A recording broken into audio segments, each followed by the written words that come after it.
I think one other person that Gary Vee reminds me of when he does that excessive swearing and just goes off with his motivational talk is actually Steve Jobs, because he was actually one of those bosses that if he was a CEO today, would he survive as being a CEO?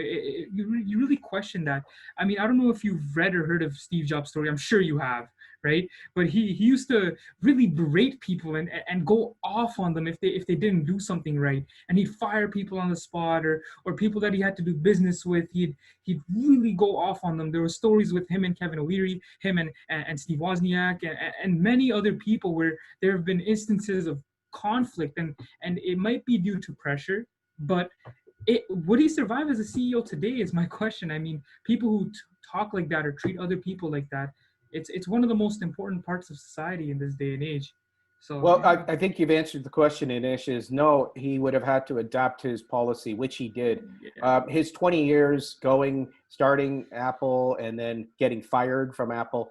Basically, when you're moving into a culture where you're building a culture, it's very different than being a startup. And so startup, there's a hell of a lot of stress and people will do and say a lot of things. And it really is you're at war. Yet then when you're in the corporate where you're attracting good people who want to have a good lifestyle, who speak faster or more so than one word sentences that start with F, it's into an environment that, again, frankly, the people John Scully he brought aboard found it to be less than desirable, and so they got rid of him. He had an incredible temper, and some people have given him a lot of kudos.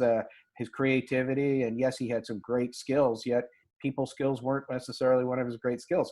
At the time, though, you got to reflect back, the top American CEOs had a very cutthroat, had a very war-like mentality, and that's the Intels of the world, and that's the companies that were so ruthless. Jack Welch, like Hacksaw Jack, chopped the bottom 10%.